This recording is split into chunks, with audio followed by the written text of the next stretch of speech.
ఒక సోల్జర్ కి నేతాజీకి ఏంటి సంబంధం? మీకు ప్రెసెంట్ లో జరిగే ఇన్సిడెంట్ ఆల్రెడీ ఎప్పుడో జరిగింది అనిపించిందా? అది ఎందుకో నేను చెప్తా వినండి. పార్ట్ 2. బక్తియార్ ఖిల్జీ ఎందుకు నలంద యూనివర్సిటీని కాల్చేశాడో చెప్పలేదు కదా, ఇప్పుడు చెప్తా వినండి. అసలు కుంభమేళా అంటే ఏంటి?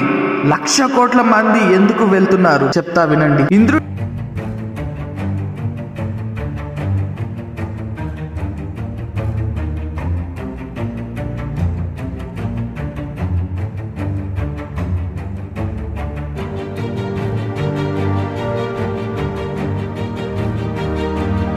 మీరు కూడా రైల్వే స్టేషన్, బస్ స్టేషన్ లో వాటర్ బాటిల్ కొంటున్నారా? అయితే మీ కిడ్నీ, లివర్ చాలా డేంజర్ లో ఉన్నాయి, జాగ్రత్తగా ఉండండి. ఈ విషయం డైరెక్ట్ గా food safety and standards authority of India అనే డిక్లేర్ చేసింది. రైల్వే స్టేషన్, బస్ స్టేషన్ లో ఉండే వాటర్ బాటిల్స్ మీద వీళ్ళు ఒక టెస్ట్ అయితే చేశారు. ఈ టెస్ట్ లో వేస్ట్ బాటిల్స్ ని మళ్ళీ వాటర్ ఫిల్ చేసి మార్కెట్ లో సేల్ చేస్తున్నారు అని తెలిసింది. ఈ వాటర్ తాగడం వల్ల కిడ్నీ అండ్ లివర్ కి చాలా డేంజర్. ఇది చూసిన FSSAI టీం వాళ్ళు మొత్తం వాటర్ బాటిల్స్ కి సేఫ్టీ సర్టిఫికేట్ ని క్యాన్సిల్ చేశారు. మీరు కూడా రైల్వే స్టేషన్, బస్ స్టేషన్ కి వెళ్ళినప్పుడు షాప్ లో వాటర్ బాటిల్ కాకుండా ఇంట్లో నుండి వాటర్ బాటిల్ తీసుకొని వెళ్ళండి. ఈ ఇన్ఫర్మేషన్ ని మీ ఫ్రెండ్స్ అండ్ ఫ్యామిలీస్ కి షేర్ చేయండి. ఇప్పుడు మనం యూజ్ చేస్తున్న అల్ట్రాసౌండ్ టెక్నాలజీ 800 సంవత్సరాల ముందు కట్టిన టెంపుల్ మీద ఈ అల్ట్రాసౌండ్ టెక్నాలజీ గురించి ఉందని మీకు తెలుసా? అల్ట్రాసౌండ్ టెక్నాలజీ 1950లో ఇన్వెంట్ చేశారు. కడుపులో ఉన్న బేబీకి హార్ట్ బీట్, బేబీ పొజిషన్ గురించి ఈ అల్ట్రాసౌండ్ లో తెలుసుకోవచ్చు. అయితే 800 సంవత్సరాల ముందు కట్టిన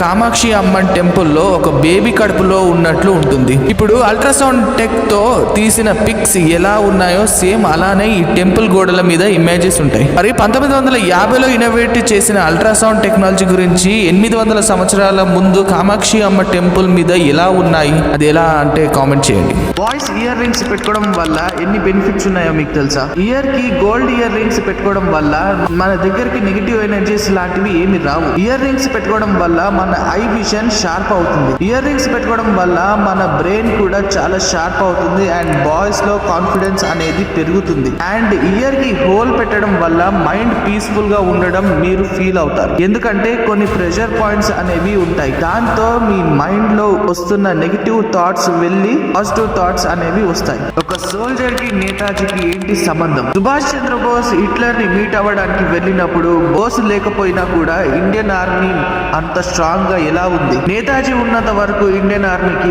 మనం ఏం చేయలేమని నేతాజీని అరెస్ట్ చేశాం, కానీ ఎలా తప్పించుకున్నాడు? ఇదంతా ఇంకెవరో చేస్తున్నారు. ఈ ఇండియన్ ఆర్మీని ఇంకెవరో నడిపిస్తున్నారు. ఎవరు? ఆ రోజు నేతాజీ హిట్లర్ని కలవడానికి వెళ్ళినప్పుడు ఇండియన్ ఆర్మీని కంట్రోల్ చేసింది. నేతాజీ అరెస్ట్ అయినప్పుడు జైలు నుండి ఎస్కేప్ అయ్యేలా చేసింది ఒక్కడే, మా నాయకుడు.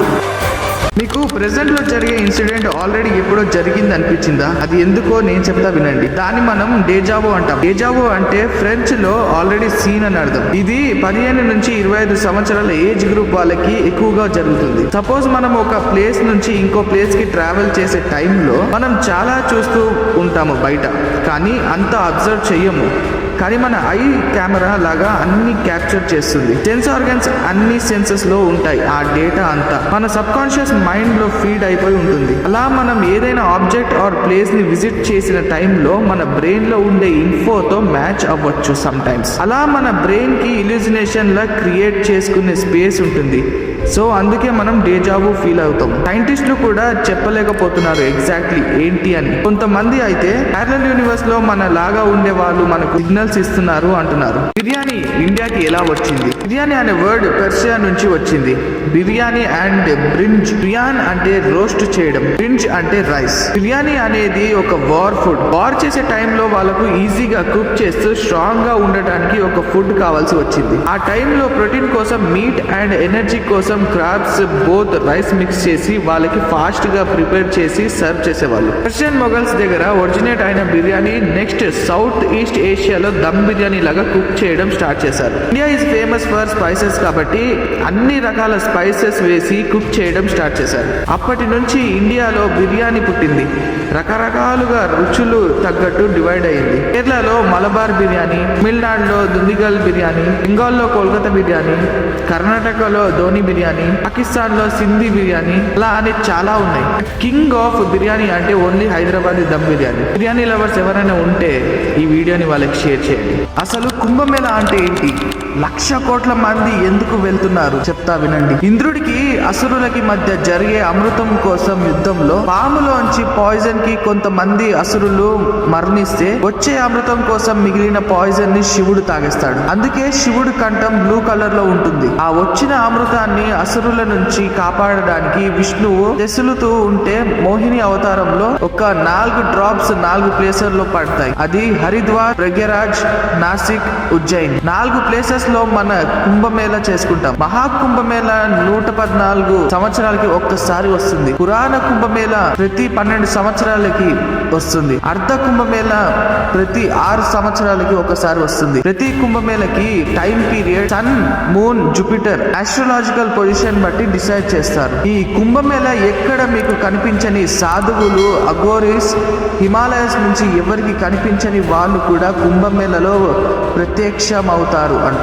ఇప్పుడంటే అందరూ చదువుకోవడానికి ఫారెన్ కంట్రీస్ కి వెళ్తున్నారు. కానీ ఫారెన్ కంట్రీస్ నుంచి మనం బీహార్ కి చదువుకోవడానికి వచ్చేవారని ఎవరికైనా తెలుసా? 57 ఎకర్స్ తో ఈ నలంద యూనివర్సిటీ 1500 సంవత్సరాల ముందు నిర్మించారు. గౌతమ్ బుద్ధుని గైడెన్స్ తో ఫుల్ మాంక్ టీచర్స్ తో యూనివర్సిటీ రన్ అయ్యేది. అందులో చదువుకోవడానికి చైనా, జపాన్, టిబెట్, ఇండోనేషియా లాంటి కంట్రీస్ నుంచి వచ్చేవాళ్ళు. కుల, మత, రంగు, ప్రాంత భేదాలు లేకుండా అందరికీ ఉచిత విద్య ఇచ్చేవారు. 90 లక్షల బుక్స్, స్క్రిప్చర్స్ ఉండేవి నలంద యూనివర్సిటీలో.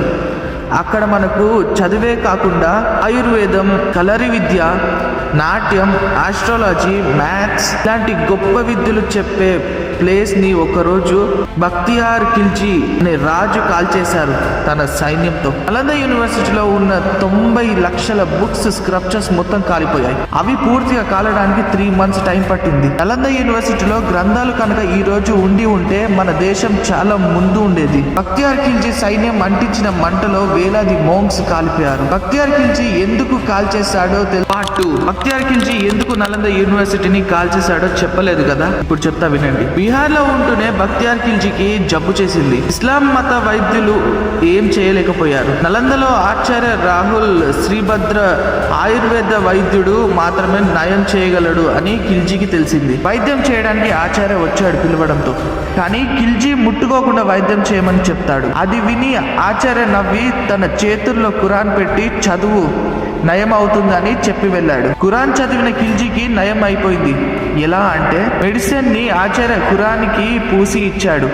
చదివే టైంలో ఖిల్జీ పేజెస్ తిరిగేస్తూ వేలు నోట్లో పెట్టుకోవడం వల్ల నయం అయిపోయింది. తను జెలసీతో ఇంత మంచి వైద్యులు ఉన్నారా వేరే మతంలో అని భరించలేక తన సైన్యంతో వెళ్లి పూర్తిగా తగలబెట్టేశాడు. ఈ విషయం పెర్సియాకి చెందిన మినాజ్ ఈ సిరాజ్ తన రాసిన బుక్ లో మెన్షన్ చేశాడు. గుడి పైన ఉండే ఈ కలశం వెనుక ఎంత సైన్స్ దాగి ఉందో మీకు తెలుసా? చాలా టెంపుల్స్ లో మనం ఈ కలశాలు చూసి ఉంటాం. ఈ కలశాన్ని ఎలా తయారు చేస్తారో మీకు తెలుసా? కలశాన్ని పంచలోహతో తయారు చేస్తారు. పంచలోహ అంటే 5 metals: gold, silver, copper, zinc and iron తో చేస్తారు. ఈ 5 metals కి ఎలక్ట్రోమాగ్నెటిక్ ప్రాపర్టీస్ ఉంటాయి. టైం మూన్ నుండి మ్యాగ్నెటిక్ వేవ్స్ రిలీజ్ అవుతాయి. ఆ రిలీజ్ అయిన మ్యాగ్నెటిక్ వేవ్స్ ని కలశాలు అబ్జర్వ్ చేసి స్టోర్ చేసుకుంటాయి. రన్నింగ్ గ్రావిటీ వల్ల ఆ మ్యాగ్నెటిక్ ఎనర్జీ కిందికి ట్రాన్స్ఫర్ అవుతుంది. మనం ఎప్పుడైతే కాళ్ళు వాష్ చేసుకొని టెంపుల్లో అడుగు పెడతామో మన బాడీలో స్టాటిక్ రియాక్షన్ జరిగి మ్యాగ్నెటిక్ ఎనర్జీ వల్ల మన బ్రెయిన్ లో ఫంక్షన్ బ్యాలెన్స్ అవుతాయి. అందుకే మనం టెంపుల్లో ఉన్నప్పుడు మన బ్రెయిన్ చాలా పాజిటివ్ అండ్ కూల్ గా ఉంటుంది. మరి మన పూర్వీకులకి ఇంత సైన్స్ గురించి ఎలా తెలిసిందంటారు?